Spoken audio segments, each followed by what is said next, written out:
Welcome to the Whole Enchilada, a community of high achievers that fight the status quo, rebel against mediocrity, and make life happen. Let's go. Hey, Enchilada Nation, so excited about an opportunity today to have a conversation with a very, very well-known person here in the state of Utah and really across the nation, Alema Harrington. Thank you so much for sharing some of your day with me today. Oh, thank you. Happy to be here. Enchilada Nation, I'm here. Yeah. Right on. I can hear him cheering in the background already, yeah. just having you here. So I know you're super busy. So again, thank you for sharing some of your time. For those of you that don't know, Alema is a very well-known sports broadcaster, a Hawaiian native. Is that right? Yes. Yes. Good. I'm born and raised in Hawaii. Okay. Awesome. Which island? On Oahu. Oahu. Okay. Yeah. Very cool. I love Hawaii. I'm a little partial to Maui, but I need to spend some more time on Oahu to get caught up. Yeah. Something else that Alema spends a lot of his times with is he is a substance abuse disorder counselor, which we're going to talk a little bit about today as well. And I love that you're so involved in that community as well. Anything else you want to add to your background before we get rolling today? No, I think, sometimes people are a little surprised to find out that, I was born and raised in Hawaii, but my dad was a very famous actor and performer in Hawaii and on the original Hawaii 5-0. And people, they're like, oh, that Al Harrington was your dad. He played the character of Ben Kokua on the original Hawaii 5-0 for 3 years as a regular, and then has made appearances on the reboot of the new Hawaii 5-0. Just recently passed away a couple of months ago, but that's always an interesting kind of tidbit that people don't know. And then I'm a twin. I have a twin brother that looks a lot like me. And the people that do know that are usually the ones that have made the mistake of going up to my brother because he lives here in Utah too, and start talking to him about the Jazz or something. It's like, I think you think that I'm Alema. It's like, of course you're Alema. Oh, that's funny. Well, number one, sorry to hear about your dad's passing, but how cool. I'm going to go look that up just to see some pictures of him in action on the big screen. That's cool. Yeah. Well, awesome. Well, let's, number one, we can't go without saying go Jazz here for a second, because they're finally on a little bit of a streak here, third in the conference, which I'm really excited about. Any quick predictions? Have we found our stride? I really think, Marcus, that we have, in part because, and the beauty of sports, and we'll get into this because it's such a big part of my life, both as a former athlete and now as a broadcaster, but you watch kind of the development and how things progress and the things that are necessary for a team to grow into a championship type or caliber team. And I think for Utah, both from the front office and assembling the right pieces, and then being able to keep the right pieces, like a Rudy Gobert, like a Donovan Mitchell, keeping Mike Conley on the squad right now. I think that they are kind of getting through that early part of the season where they were trying to figure things out and some chemistry. I wouldn't call them issues, but and this as a businessman, right? In your company, you might be able to, like, you have the same employees, but things change. And so everybody's adjusting. And, for the Jazz, they had the offseason, guys came back, we're bringing Rudy Gay, Hassan Whiteside, Pascal. And so you have some new components, but for the most part, the same team. But there's still, and Quinn was talking about this last night, still that kind of period of time where you're trying to figure things out and adjust, and then you start to hit a stride. And that doesn't mean that you're done for the season and there's no more valleys in the season, but I think they're in a really good place right now, as evidenced by the way that they've been playing on the road. No, I agree with you. And a stride only stays true and works until all of a sudden it doesn't, right? And then it's back to the drawing board. And to your point, I loved Rudy's post-game interview last night, where he could easily have just talked about himself, where he talked about, I trust the team, I trust the coaches, I trust the adjustments we're making, which is honestly one of the things that makes the Jazz such an exciting team to watch for me, is they're growing together and they recognize it, right? They don't look at themselves as individuals out there trying to make a name for themselves. Yeah, no, I agree. And, going back to, the having the right people on the bus, or whatever term you want to use, right? That we use those terms to indicate that you have the right personalities and the right people and in the right places. The Jazz have traditionally been known for drafting or signing character type players, and that goes a long way. And one of the big things I think I've learned in my life is that much more important to be the guy that is committed, the guy that is a part of the team, than a guy that is really talented but not committed. That ends up being and can be such a detriment when you have that selfish, super talented player, because you look at the box score, you look at some of the highlights, and you think, man, that would be awesome to have him on this team. But then you think about is this guy a selfish player or a selfless player? Is he a team-oriented player, or is he a very self-consumed and playing for himself type of guy? And the Jazz have a number of players, and egos are always going to be a part of this business, any business, your business, my business, right? And it's an important component, but you want to have the guys that have a true team concept where they're playing for more than just themselves. Yeah, I hear you. And I think that's so I love that you tied that into business. I think that's very true. I can't tell you, I've seen some of the most naturally talented guys come into business, and they make this big splash. They think they're it and make it all happen. And then it starts to fall apart because they make it all about them instead of learning the business is not about money, it's about people. Yeah. As soon as they start building the right team around them and leading with value, those are the people, even if they show up with less talent up front, go the farthest. Yeah. You want people that are willing to work and to do the things that, sometimes we would look at and say, well, like I'm above doing something like that. Like even for me in the broadcast business, all the times that I spent carrying a tripod or rolling up, the cords and the wiring and things like that, behind the scenes, there's a lot of very unglamorous things that are part of this broadcast business that if you're not willing to do that, then there's a good chance you're not cut out for this business. And I remember when interns would come in, it would be evident really quick which ones were kind of there because they wanted to be in front of the camera and be a star, and which ones were trying to learn the business. And wherever they ended up, in front of the camera, behind the camera, it didn't matter. And I think about my time early on in this business, how important it was for me to do those types of jobs, because it helped me understand every part of the business and everything that it took to put a production on TV. And then being able to, that allowing me to be more compassionate, understanding, and helpful when it came to something going wrong or something needing to be done. I understood because I'd been, a camera guy, an editor. I've done all those things in my broadcast life, and it gives me that much more, I guess, experience, practical experience, which is probably the most valuable thing. As school's important, but that practical experience, right? That's where we really learn how to work. Yeah, I could not agree with that more. I'm grateful for my college education, but I have learned so much more just applying myself in positions and learning for doing sake of just saying like, okay, I've got a problem in my business right now that I am required to fix. Nobody's going to fix it for me. I need to learn how to do this. Yeah. It's much different than being handed a textbook of someone else telling you like, you should learn this to pass the test, right? Yeah. The best case studies are your own personal case studies that you have as you're going through this, and being able to be flexible and adjust and adapt to whatever the situation is.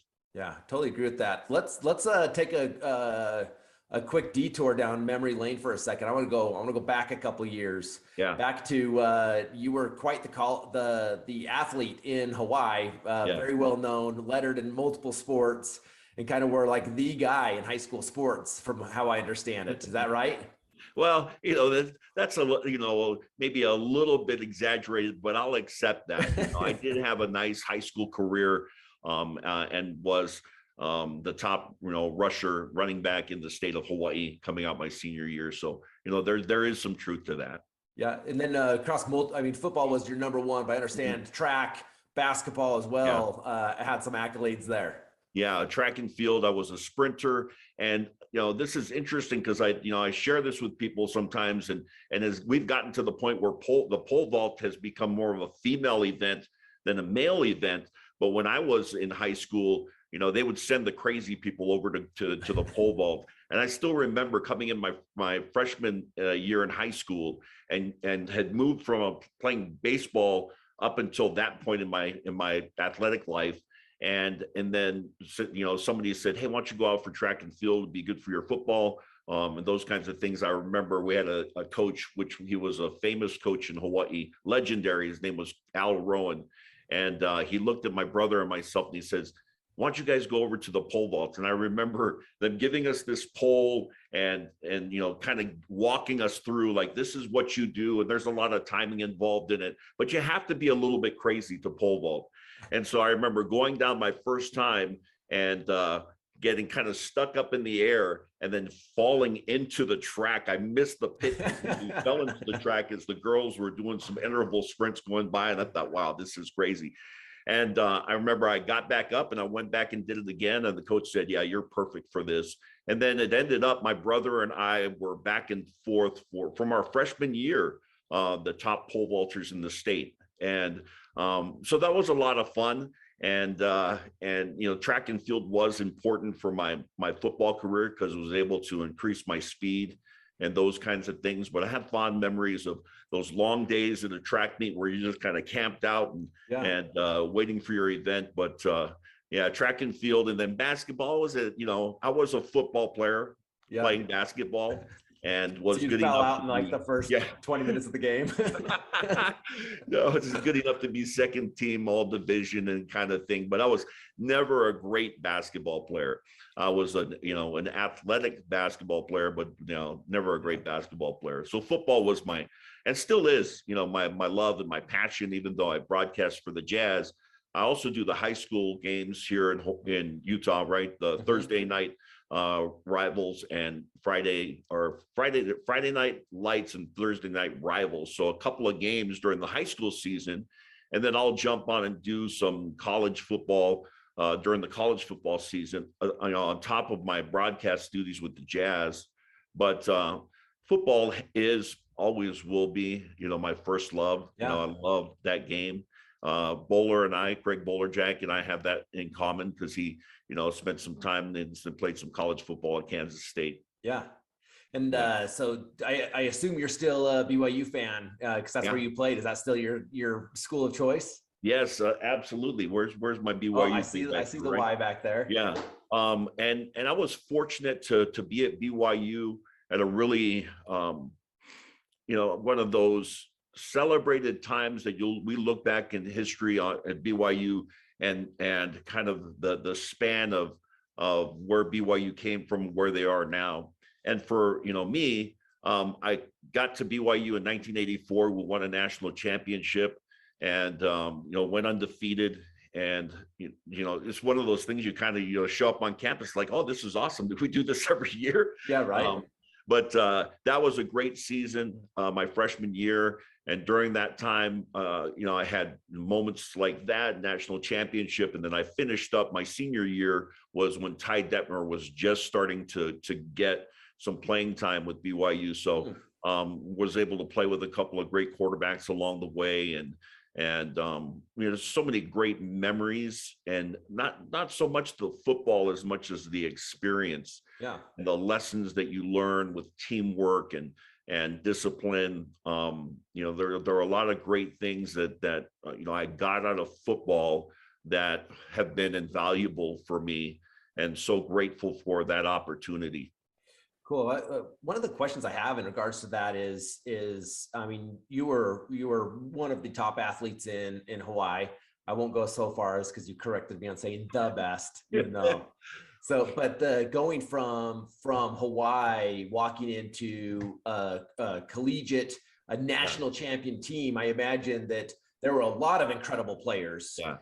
I want to understand a little bit the mentality or the growth you experienced going from, hey, I'm at the top of the game or amongst the top here, walking into, hey, there's some higher level talent that I'm surrounded by here. Is that intimidating? Is that encouraging? Tell me a little bit about that experience. I think that, and this is an important part of life for, I think, any of us that have some success. There's always going to be that moment, and I think you hope for that moment where you're challenged, and you can go different ways when this happens. And for me, it was eye-opening to get to BYU. After the success that I had in high school, and then be thrown into an arena where everybody on that team was the best in their state, right? Whether it was Idaho or Washington or wherever they came from. So the competition is just raised to such a high level beyond what you experience in that high school, just my career as a high school athlete. And so I remember coming on to campus and going to practice, and the first day that I was at practice, I remember we were running some drills, and the running backs coach told me, hey, go over there and grab that blocking dummy and stand over there and hold that. And I was like, what? Like, what is going on? Like, I hadn't held a blocking dummy since I was in 7th grade, right? Yeah. So there's a humbling part of that. And then, you're coming in with a recruiting class with, all freshmen, and some of these guys are getting playing time. A lot of guys are not. It was very uncommon at that time for you to play as a freshman or get playing time on varsity as a freshman. And so, it was really hard for me. I remember going back to the dorms after that first day of practice and having a lot of self-doubt, Marcus. I was just like, man, maybe I'm not cut out for this. And I don't know about, everybody else, but I think most of us have that little negative voice that's in the back of our heads that is, saying, see, you're not good enough. That was amplified 100 times in this experience at BYU. And which, was part of how I ended up going down this road of drugs and alcohol, because I was so lost, Marcus. I just, I didn't know how to deal with that emotion. And for me, it wasn't the way I had planned it. But I remember when I was introduced to narcotic pain meds, opioids, I remember how it took away all of that feeling of doubt and insecurity and less than, and not good enough. And for me, that was really probably one of the most challenging things I've had happen in my life, was to go to that next level and feel like, man, I might not be good enough, or maybe, I'm not good enough. And so that was an important kind of a turning point for me. And I ended up having a back surgery after my sophomore season, and then came back and played. I redshirted, and it ironically, I don't know if it's ironic, that's probably not the right word, but for me, after my freshman year, didn't play very much as a freshman. Sophomore year, actually started to get some playing time. And I was sitting behind a kid that ended up being one of our top rushers, in BYU history, Lakehe Muli, who was another kid from Hawaii. And he was graduating, and I was getting ready to step into a role either as a starter or to get significant playing time. And then I blew a disc in my L4-5 in my lower back and had surgery. Went back to Hawaii, had the surgery, came back, could not get cleared by the doctors to play. And so that year that I was supposed to step into, maybe you're good enough, right? All of a sudden, I find myself on the sidelines again, redshirting. And more, the drugs and the alcohol became the solution for me. You know, that's how I was dealing with my inferiority complex, was by masking it or numbing it with drugs and alcohol. Yeah, I want to appreciate you being vulnerable and sharing that with us. It's interesting you bring up that voice in our head. I remember my dad growing up would always tell me, "Hey, you've got a little man that lives inside your head that listens to everything you say, and he believes it's true." And I think I do think all of us have that, right? We're in and I think it's getting louder and worse. I'm really worried about it with my own kids, with social media, this constant comparison game going on, and it obviously has to be dealt with, right? Somehow we've got to teach ourselves and teach people around us that we have control over that voice. But it's interesting that one way you figured to deal with it was to numb that voice instead of confront it, right? Yeah. And you know, again, it wasn't like that wasn't my intention, right? It just so happened that when I took that medication, and I can still remember the first time when that, you know, when the opioids, that it's oxycodone that's in that drug, when it hit my bloodstream, and I just was like, whew, like I was able to exhale for the first time and just be like, oh, everything's gonna be okay. And again, not the intention, but ends up being something that more and more, when that voice would get loud in my head, I'd start going to that. And then once you get into kind of, it crosses over into addiction, then it's a whole different story because of the dependence and the way that the brain functions in the addict, which I know, much more about now. I didn't understand those things when I was going through this at the age of 18 and 19. But for me, it became that answer. We say in the drug and alcohol, in the industry, that drugs and alcohol are not the problem. They were the solution, right? And that's why people use addicts and alcoholics are not stupid people. They wouldn't be doing this if it didn't work for them in some way, shape, or form. And that applies, Marcus, to any of the things that we do that are self-destructive.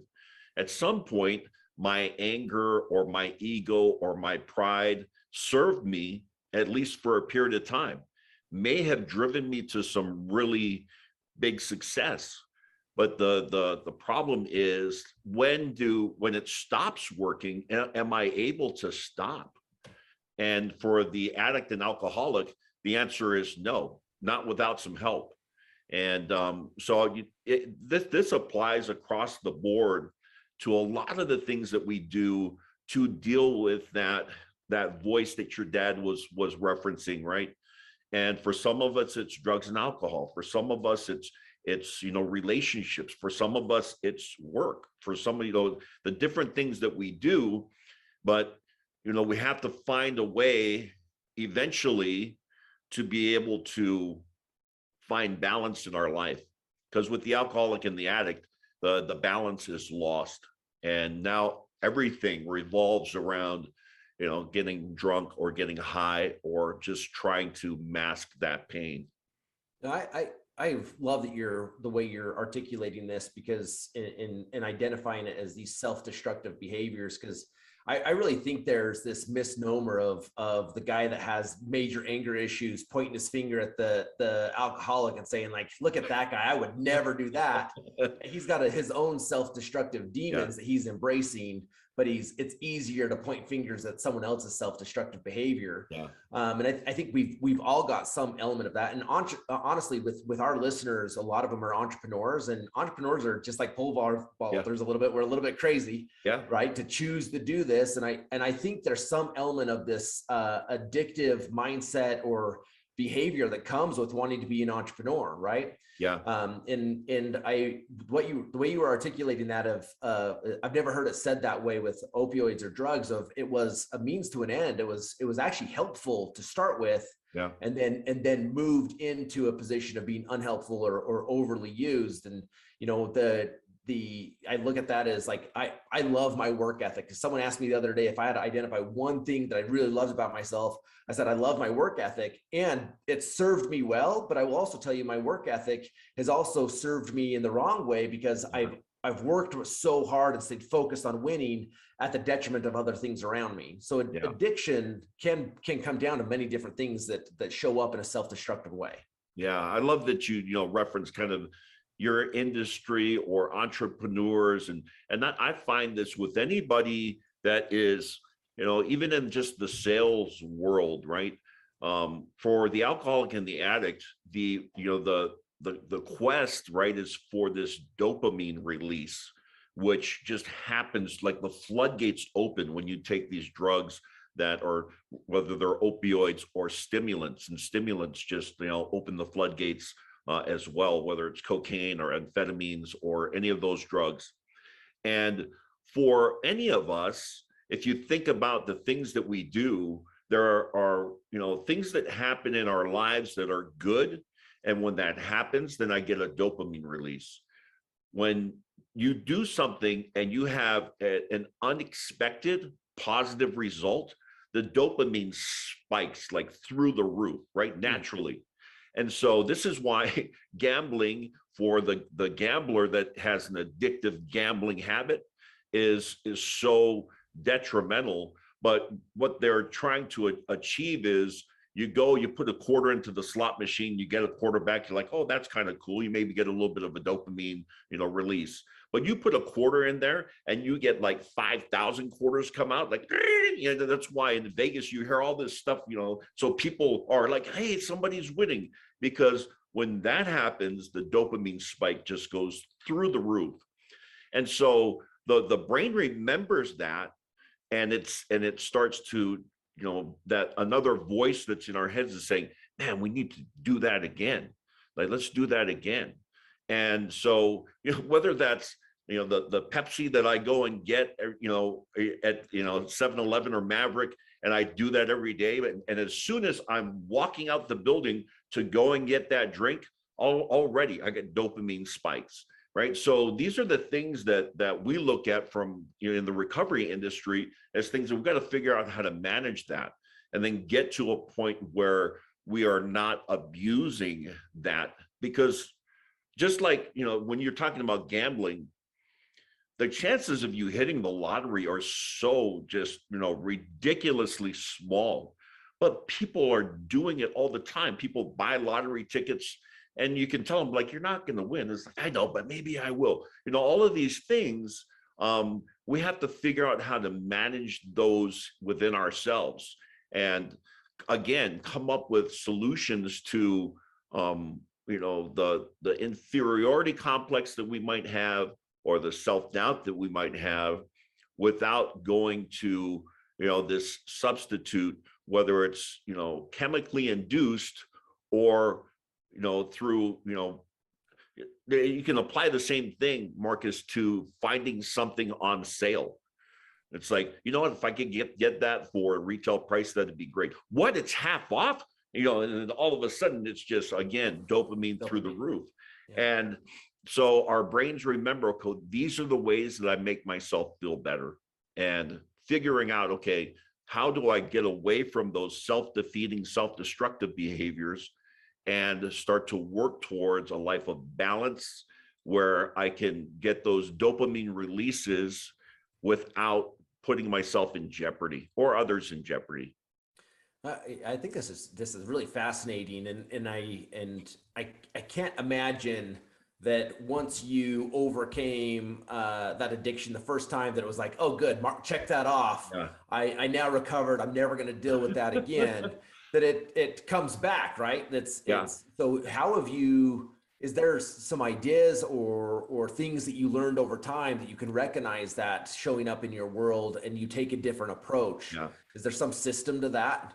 For sure, because we talk about in addiction, the relapse doesn't happen when I pick up the drug and use. The relapse happens way before that. And recovery for me is connection. Recovery for me is connection with others, connection with divine. And in that state, it's real easy to sense if I'm on the right path because I'm less selfish, right? I'm more service oriented. I'm thinking about other people. And part of that is because I'm so content with my, where I am, and my relationship with my creator, that my feeling is, or my sense or my security comes from, because I am connected with my creator who loves me, cares about me, wants the best for me. Because I'm connected with that, I don't have to worry about myself. Like, I'm okay because I'm being taken care of. And if that's the case, then I'm in a position to help somebody else. Like, I'm good. What do you need? And for the alcoholic and addict, where we find that the relapse starts is when we start to lose that connection. We start to get selfish, and we do that out of fear. Like, my fear is, like, I'm not going to be taken care of. I got to go do this, this, and this, and this. What else do I have to do? And for me personally, my own personal experience, when I do that, Marcus, it's a disaster. And, for some people, they can manage that fairly well. For me, it just doesn't work. And I start to, I start acting out of fear. And fear is a great motivator, but fear is also one of those things that when I'm in a state of fear, and this goes for any of us, if I'm in the state of fear, my midbrain takes over because I'm sending the message to my brain like, oh, this is a life-threatening situation. And when that happens, then the amygdala or the midbrain takes over, and we don't make good decisions, or we certainly don't make decisions based on our values when we're thinking with our midbrain. And so my thing has always been trying to get back to thinking or behaving based on what's going on in my prefrontal cortex, which is, the front part of our brain, which really is the thing that differentiates us as human beings from the rest of the animal kingdom. We have a prefrontal, cortex that has our values, our connections, our, connection with divine, connection with others. And so trying to manage all of this means trying to keep myself out of fear. And the way that I do that is stay connected to divine, for me, to God, and believing that he will take care of this. Like, God, I always tell people, God has a plan and it's better than yours. Like, you can be confident of that. Yeah. And so for me, it's really easy for us to get lost in fear and start operating from that space. And for me as an alcoholic and addict, and speaking for those that have this condition, the longer I stay in that space, the closer I am to picking up a drink or a drug. Yeah. Yeah, I think that's interesting. We talked about that voice inside of our head, and I think it lives in that piece of your brain you're talking about that drives us from fear, right? It's really interesting. It took me a long time to figure this out in my career of starting and running multiple businesses. Is there were times that things felt like they were flowing really good. I was in good habits. Everything just seemed to be coming together. And then over time, I'd slowly find myself into this whirlwind of stress. Yeah. And the more I found myself in that area of stress, I would start making decisions purely from that place of fear of like, what do I have to do right now? Right. Not thinking of the long term. And what I identified over time is anytime I started feeling overly stressed in my world, it was because I lost those important connections that were important to me, whether it was slowing down and giving time to my creator, giving my daughters sufficient time, and like really looking them in the eye and listening to them. Yeah. And as I did those things, I felt it had nothing to do with, most of those activities had nothing to do specifically with the stress I was feeling with or dealing with at work. But by doing that, I felt the stress come down because I started making business decisions from the right place instead of operating from that place of fear. Yeah. Really, really fascinating. And the connection between the addiction piece and how it applies in the rest of our lives, because it's very similar. Yeah. And I really think, one of the things that I say is that our stories are unique and universal all at the same time, in part because we're all dealing with that, that fear that drives our midbrain or the amygdala, that and the amygdala, the midbrain wants to run the show. And it's, and today, this day and age, as you mentioned, you already referenced social media as being one of the things that kind of drives this, that voice of you're not good enough, and like, look at these people.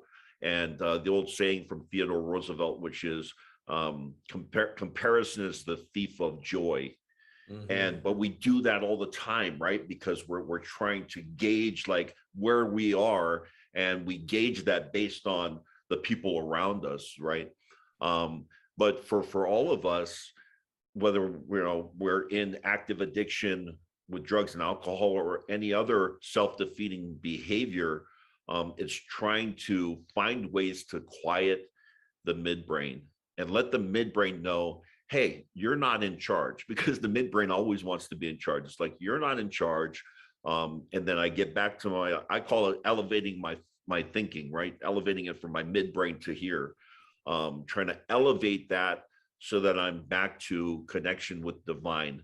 And it's interesting how the 12 steps of Alcoholics Anonymous, which I was introduced to in my recovery, are just really sound spiritual principles that you would find probably in any organized religion that's had any staying power. And certainly for me, Christianity, and being born and raised in an LDS family, and hearing those things, the principles, but they didn't really sink in until I had to, again, apply them in a practical way in my life, right? It's like going to school and having all of this information, but it doesn't sink in until I'm in a situation that I need to use those things, like need to. And for me, one of the things I say is for, I feel like I'm a pretty smart, intelligent, strong guy, and have a degree from Brigham Young's University, like I'm educated. But and I could handle most situations, but addiction was the one thing that drove me to my knees, which is exactly where I needed to be. Like, I needed to be humble and be willing to let go of the control in my life and surrender that to somebody or something that knew better, right? And because and that's an important part of it, at least for me, Marcus, is having that understanding that like, I'm not just surrendering this to somebody that's normal or average. Like, none of us would do that, but believing that this creator, my God, this divine connection is something that knows better than me. And because of that, and being able to witness that in my life, it becomes more and more easy to continue to do that, because I have plenty of evidence of what happens when I do that. And I have a lot of evidence of what happens when I try to run the show. So again, it's just kind of a universal, these are, universal spiritual principles that apply to every one of us, no matter what our challenges are. Yeah, I think that was really beautifully stated. I mean, thinking of my own spiritual journey, I think there's it really is easy to see anything in relation to God and religion on a piece of paper, yeah, and understand it intellectually, but until you rely on it and apply it out of necessity, mm-hmm, it for me, it doesn't necessarily ring true until you go through something where you're like, I can't do this on my own. Yeah. I need to see those. I've seen those principles written. Now I need to see those principles internal. I need to see them applied. Thanks for sharing that. I thought that was really touching. Yeah. Well, thank you. I think you're absolutely right. and for me, um, it's, and I don't know, there, you know, that old saying that there's people that are, you know, compelled to be humble, or those that are humble because of the word, meaning that they choose humility. I don't think I was in that category. I was one of those guys that had to be compelled through my experiences to humble myself and try this path, right? As opposed to thinking that, and I don't know that this is necessarily arrogance. And I think part of it is the human spirit of thinking that I can do it on my own. I can do it. And I still remember a moment that I had with my dad. And I was struggling with my addiction, and I was in the process of losing my family, right? And he looked at me and he said, Alema, this thing is destroying your life. Why don't you just be a man and stop? And I was like, whew, wow. You know, talk about the impact of that statement. And recognizing for me, it's like, I can't stop. I can't. I don't have it in me. I don't know how.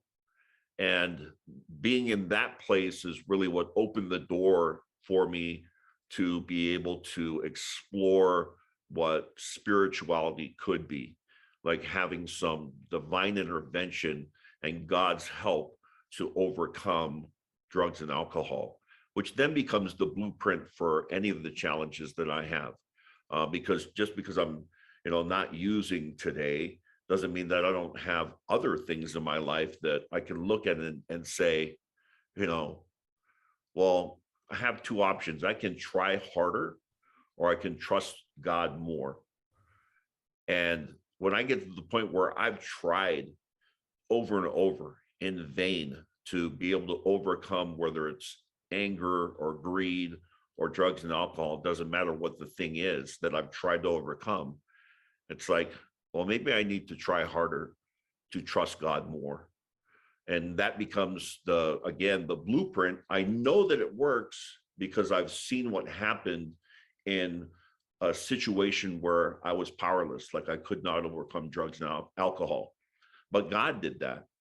And so when I find myself in situations, which I do, we all do, that I cannot overcome, well, there's the reminder. Like, here's the answer: is turn to God for that. So let me ask a follow-up question to that, because if you know if you're in the ocean drowning, it's easy to yell for a lifeline, right? Yeah. Throw me a tube or something to float on, and save me. And I think you could easily get in that pattern of, okay, well, I know that I can yell for help when I need it. But how have you incorporated some things into your daily life that teach you how to swim at a higher level so you don't have to yell for that Yeah. safety line? Like, are there some specific things that habits you've created for you to like keep that spirituality and that connection closer? Yeah. And that's a great question, right? And you may not be old enough to remember this, or for this reference to kind of ring true, but we are much more likely to dial 911 rather than 411. 411 was you used to just get on your phone, dial 411 for information. It was, It was the old Google. It was Google. But you know, we are quick to pick up the phone in the emergency and dial 911 because I have this situation. But the question is, like, when things are going pretty well, am I willing to stay connected to the information, and be on the information highway, and so that I don't get in the situation where I need 911 again.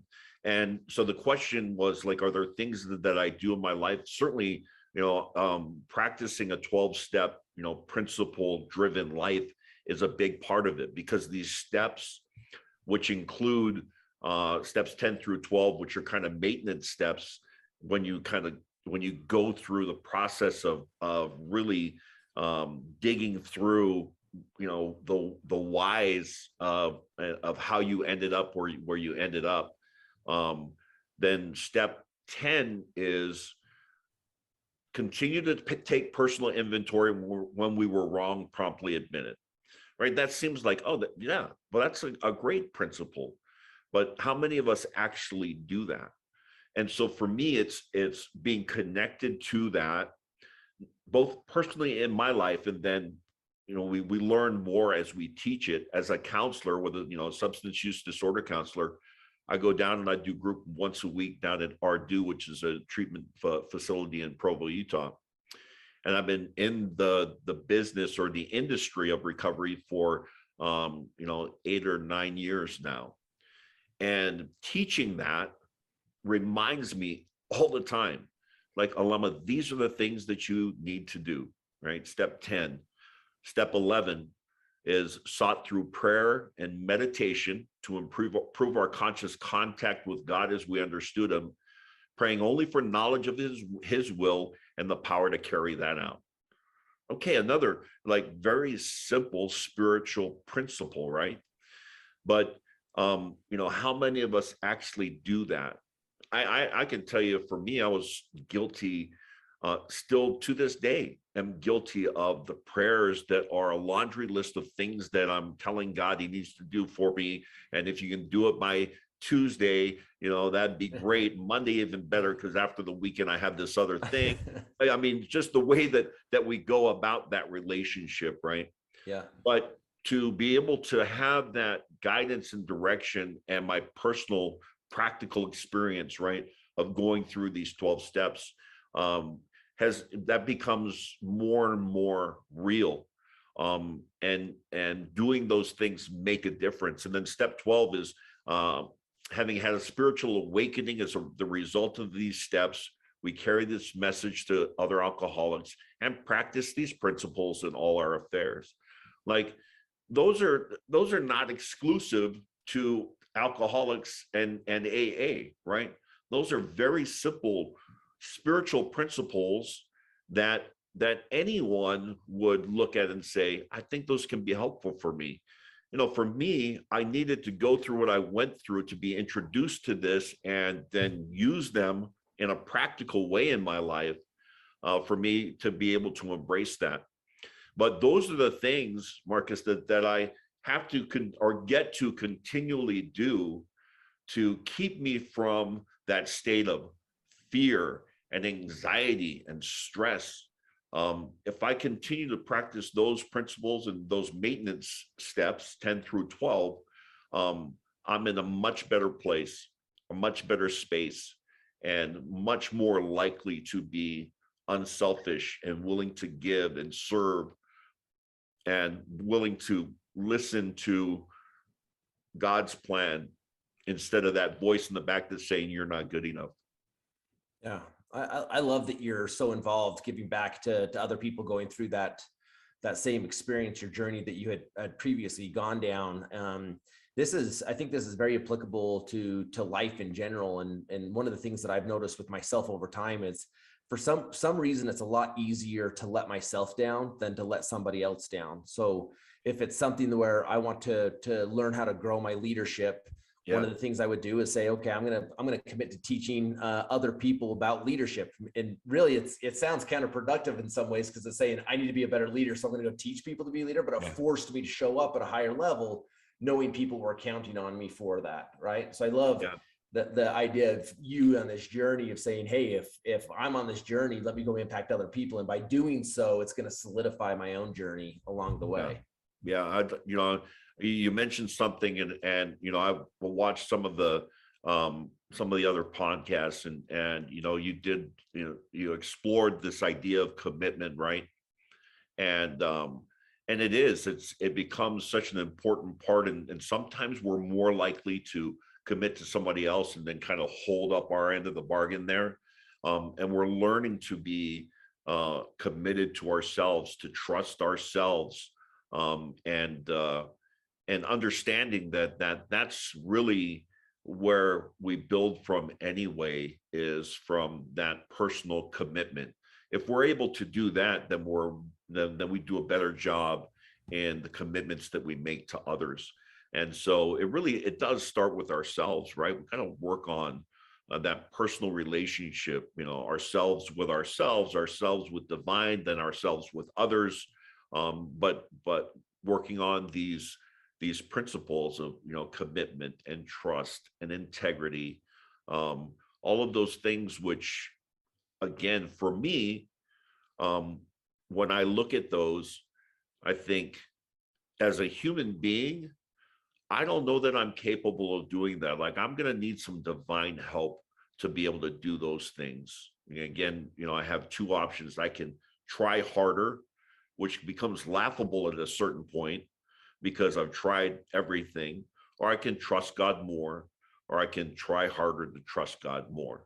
And for me, it's like, okay, I'm always, not always, but I typically will, go back to, I just got to try harder. I just got to try. If I try harder, I'm just not trying hard enough. Or somebody tells you, it's like, well, you can do this. You're just not trying hard enough. And then at a certain point, again, for me, it's like, maybe it's not about trying. Maybe it's about trusting God. So, the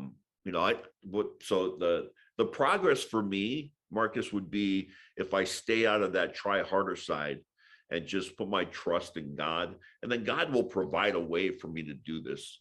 And there'll probably be less effort involved, because one of the things that I think comes out of all of this is just efficiency, where we're so much better.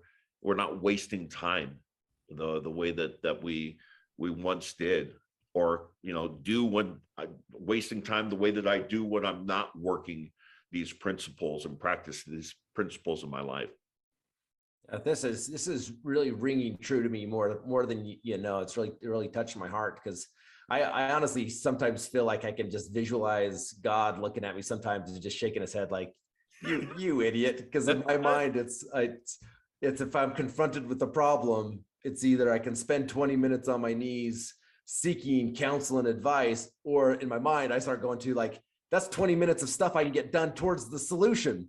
Right. And obviously it's in retrospect, it's obvious which one I should be doing, but I've constantly just fought this, like, if no, it's me, everyone's counting on me to get it done. I'm going to get it done. I need to push forward, and I need to be better at surrendering to deity to say, hey, show me the path, help me see it. Not to say that will make everything easy, but that's something I need to improve on in my own life. Yeah. And those things that we do are still important, because that's how we learn a lot of things, right? We go and we do something, we make the mistake. And I love, the reference that you're making to what, my loving Heavenly Father that is looking down and just kind of chuckling, is like, there he goes again.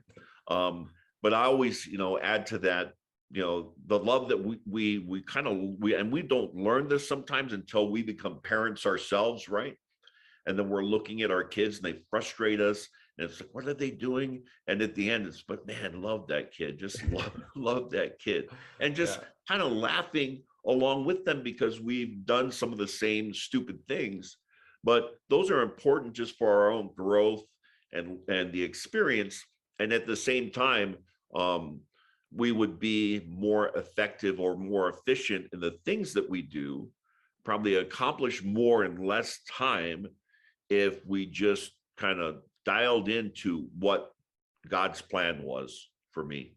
And so, there's a part in the big book of Alcoholics Anonymous that speaks specifically to that, right? Just to efficiency. We become much more efficient because we're not burning up energy foolishly as we did when we're trying to, run our lives to suit ourselves. Mm-hmm. But we all, I think, battle with that. It's like, no, I can do this.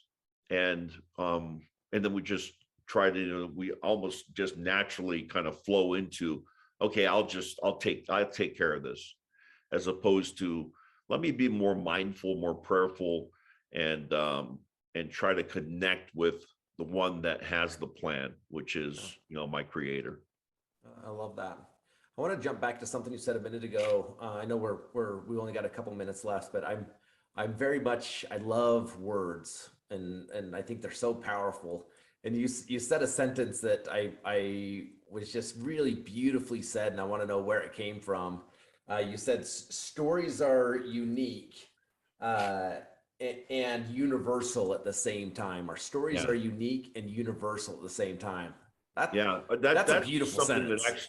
actually that came to me personally as because I think it's funny sometimes we try to um you know put ourselves in this category that's so exclusive, like this is what I happened to me and you can't relate or understand, when the truth is that we all have these experiences.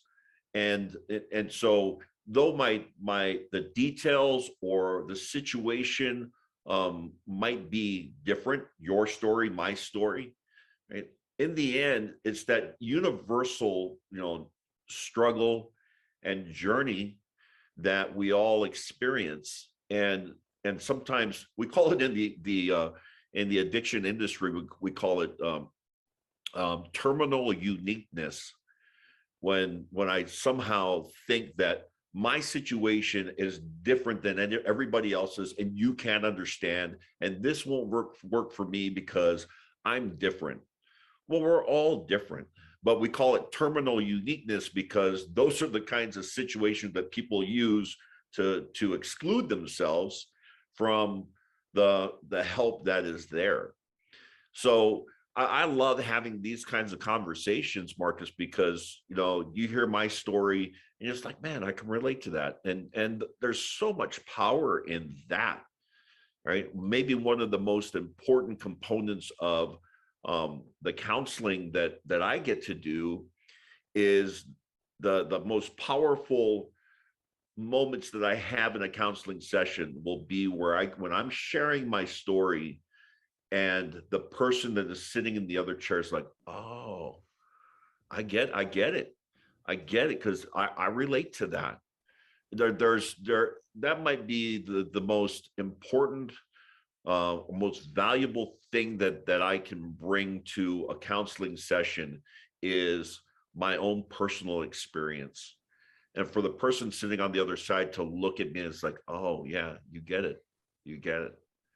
And that was the game changer for me, sitting in the chair listening to a counselor.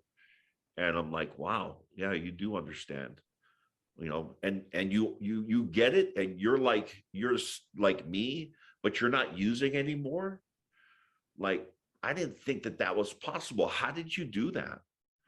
And for any of us that are working with another person, um the value of that connection right there is priceless. And being able to have those connections, I think are the connections that make the difference. And that's regardless in a counseling session, in just a show like this, or just sitting down talking to one of our kids, or to our spouse, or somebody else in the business. And it stops going from counselor to client, and it becomes this person to person, right? And the power that you know this as a guy that is in that leadership role, the more we can get it to be like this is where we really impact each other. And it's not just impacting them. I mean, think of the impact that we get, right?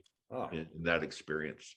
Yeah, I tell people all the time, particularly through this community, is it's not necessarily about me coming out and saying, hey everyone, look what I'm bringing to the table. I'm on this journey.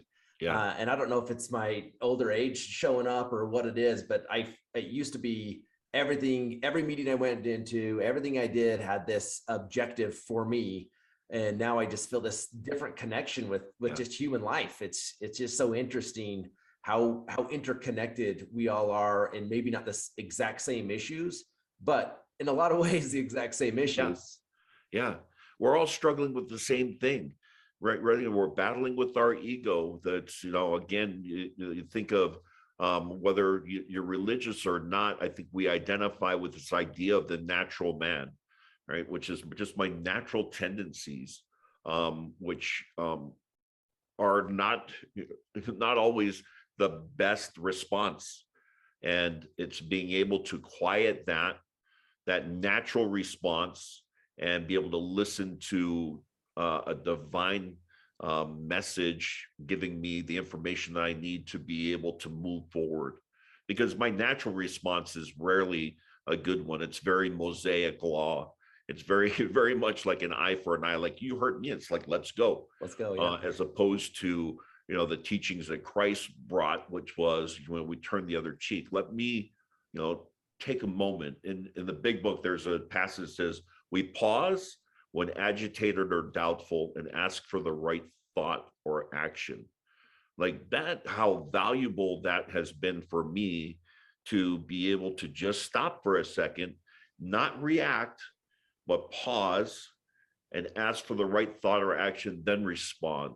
Like if I can do that, which I don't do all the time, but if I can do that more often, then I think that's a better response. I'm going to be more effective if I do that, as opposed to coming with that natural response, which is usually driven by anger, which is fear, selfishness, right? Yeah, it's interesting. You beat me to it, but I was gonna say that roots back to fear. Same thing we were talking about before. Yeah. This conversation has been a lot of fun for me. So thank you for sharing some of your time. Any last comments to our listeners today from you? I think one of the things that I look at in my life, and because I do some counseling, or I might do some speaking on these topics, like this is certainly nothing that I have mastered, right? These are things that I know that work, but I'm constantly working on myself. And I think it's important for us to recognize that in other people that we deal with, it's very, easy to put somebody on a pedestal and like, oh man, look at that person. They got it together. When the truth is, very few, if any of us, have it together. We're on this journey together. And so, I don't profess to be anybody, special or different. I'm just trying to do these things too. And it's helpful for me to have that conversation. It's helpful for me to see what other people are doing and how they're doing it. And so, more than anything, Marcus, I just would express my gratitude for you for opening up the opportunity to have that conversation. So thank you. It's been certainly my pleasure. And the last couple words I would leave for our listeners today is, and the couple of big ahas I took away from this conversation is we all have internal battles going on. We all have demons, and we can name them whatever we want. We can give them any shape we want. And most of them, and I would make the argument that all of them come from that place of fear. Somewhere inside our mind, we're operating from that place of fear. And I'm hoping that our listeners got the same thing that I did out of this conversation today, that regardless of what that demon looks like, no matter where it's coming from, what the source of it is, there's a pathway out. And the idea is it's not a one-time decision. It's this idea of identifying what are those self-destructive behaviors that are showing up in my world, and how do I approach them differently, coming from a place of contribution, giving back to the community, and growing personally, and relying on deity to give some direction to that. So I just thought that was really beautifully said and a touching conversation. So thank you again for sharing some of your time with me today. Thank you. Yep. All right, Enchilada Nation, thank you for coming. Don't forget to subscribe and like. Go follow us on social media, and don't forget, go live life on your terms. Thanks so much. Deck the halls with boughs of holly. Fa la la la la la la la la. 'Tis the season to be jolly. Fa la la la la la la la.